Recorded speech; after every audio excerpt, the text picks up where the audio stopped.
Assalamualaikum warahmatullahi wabarakatuh. Salam sejahtera untuk kita semua. Semoga kita dalam keadaan sehat walafiat. Ya, kali ini bersama saya Husnul Fauzi akan belajar tentang materi sejarah wajib. Udah siap untuk memulai pembelajaran? Ayo kita mulai. Halo, oke, kita akan mulai mapel sejarah wajib.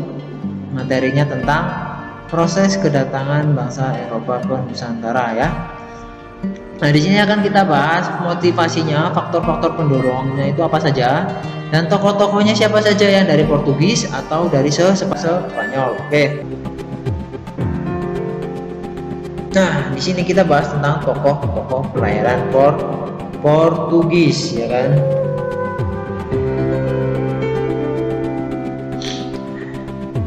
Yang pertama ada Bartolomeus Dias ya. Bartolomeus Dias tahun berapa? 1487 sampai dengan 1488 dia belayar. Jadi rute belayarnya dia dipilih izin oleh Pangeran Henry, putra mahkota dari kerajaan Portugis ya kan. Disuruh berlayar untuk mencari rempah-rempah. Dia mulai berlayar dari Spanyol hanya sampai ke selatan Afrika. Karena apa? Karena dia dihadang dengan badai yang sangat besar sehingga kapal Bartolomeus Dias ini terdampar di selatan Afrika yang diberi nama Cape of Good Hope ya, atau Tanjung Harapan. Nah, di situ Bartolomeus Dias gagal untuk melanjutkan kembali pelayarannya. Karena apa ya? Karena mereka sudah terkena badai dan akhirnya dia tidak melanjutkan dan memutuskan untuk balik lagi ke Portugis ya. Bartolomeus Dias gagal menemukan rempah-rempah. Dia hanya sampai di Tanjung Harapan, selatan Afrika. Nah, selanjutnya ada siapa yo? Vasco da Gama. Nah, Vasco da Gama pada tahun 1497 sampai 1498 dia berlayar. Dia mengikuti jejak Bartolomeus Dias ya. Dia ingin mendapatkan rempah-rempah di Asia sana ya kan. Nah, dia mengikuti rute belayar yang ditempuh oleh Bartolomeus Dias sampai dengan Tanjung Harapan dan dia masuk ke Calicut. Sampailah dia di Calicut di daerah India ya. Dia menemukan rempah-rempah yang sangat banyak dan akhirnya 98 dia kembali lagi ke Portugis dengan membawa bawaan rempah-rempah yang sangat banyak pada rajanya di Portugis. Tetapi Vasco da Gama ini tidak bisa membaur dengan masyarakat Kalkuta atau Calicut ya. Dia cenderung bersitegang dengan masyarakat di sana yang akhirnya Vasco da Gama digantikan oleh siapa? Alfonso de Albuquerque tahun 1509.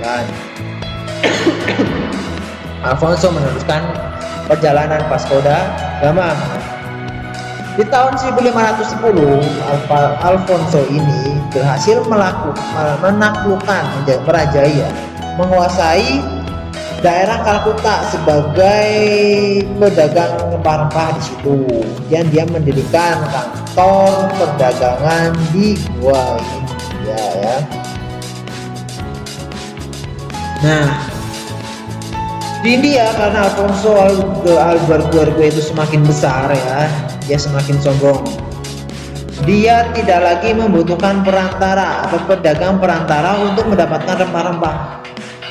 Ya, pedagang perantara ini ada dari Cina, Tiongkok ya, dan juga bangsa pedagang-pedagang Muslim Arab ya juga ya, yang mendatangkan rempah-rempah dari Malaka.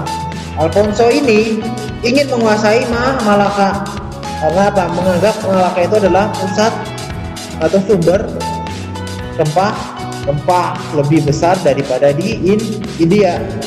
Akhirnya 1511 Alfonso berhasil menaklukkan Malaka. Nah, setelah berhasil menaklukkan Malaka, Alfonso de Albuquerque ingin kembali melanjutkan perjalanannya.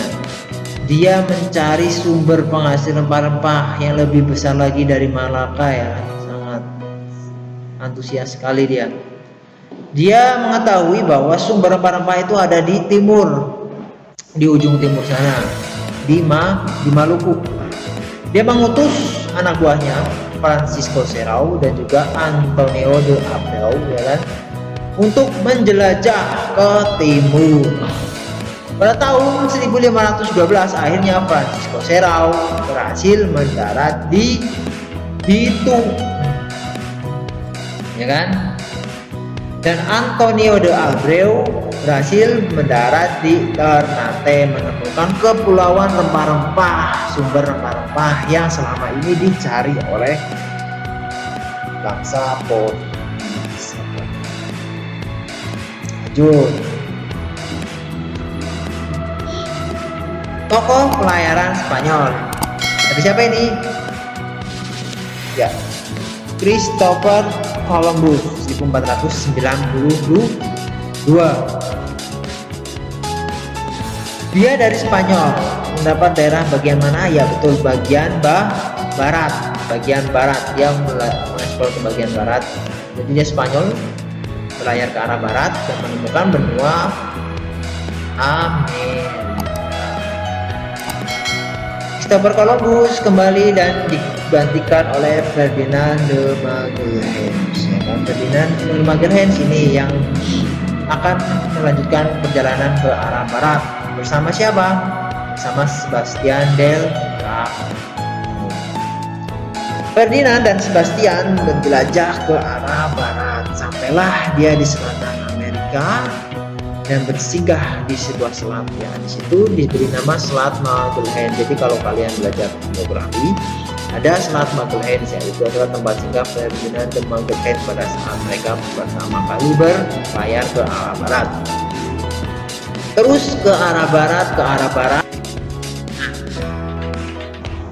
Berlayar ke arah barat, akhirnya tahun 1521 rombongan Ferdinand dan Sebastian ini menjumpai sebuah kepulauan yang diberi nama Kepulauan Massawa yang sekarang namanya adalah Filipina ya kan. Nah, di situ kelompok Ferdinand dan juga masyarakat di Massawa atau Filipina terlibat pertikaian pertempuran di situ yang mengakibatkan Ferdinand de Magelhaens itu gugur, meninggal ya kan. Nah, setelah meninggal, bahasa Spanyol kabur ke arah selatan, dilanjutkan oleh Sebastian Elcano sebagai kapten pelayaran. Nah, berlayar ke selatan yang niatnya kabur dari Filipina, ternyata dia menemukan kepulauan rempah-rempah ya kan, di Maluku. Dia sampailah di Tidore. Nah, di sini Sebastian Elcano mendapatkan rempah-rempah yang sangat banyak. Dia kembali lagi ke Spanyol tahun 1922. Nah, setelah itu bangsa Spanyol kembali lagi ke Maluku untuk mendapatkan rempah-rempah. Tapi di situ kan sudah ada Portugis yang menguasai Maluku, dan akhirnya Portugis dan Spanyol dia terlibat pertempuran, perebutan kekuasaan ya daerah rempah. Portugis dibantu oleh kerajaan Ternate dan Spanyol dibantu oleh kerajaan Tidore. Hingga akhirnya dibentuklah suatu perjanjian untuk menyelesaikan konflik antara Spanyol dan Portugis yang membuat Spanyol harus meninggalkan Maluku dan akhirnya Portugislah yang berkuasa di Maluku. Seperti itu. Oke. Sekian materi dari penjelajahan bangsa Eropa. Semoga bermanfaat ya. Ingat, laut yang handal tidak dibentuk oleh laut yang tenang ya kan. Jadi kalau kamu ingin menjadi seseorang yang sukses, yang kuat, jadi kalian harus ditempa dulu. Penempaan itu bisa dari pembelajaran, bisa dari masalah-masalah yang kamu hadapi, dari berbagai hal yang bisa kamu pelajari dan membuat kamu semakin lebih baik di kedepannya ya. Terima kasih. Sampai ketemu di video selanjutnya. Wassalamualaikum warahmatullahi wabarakatuh. Tetap sehat, tetap semangat. Jangan bosan belajar sejarah, karena sejarah itu asyik. Dadah.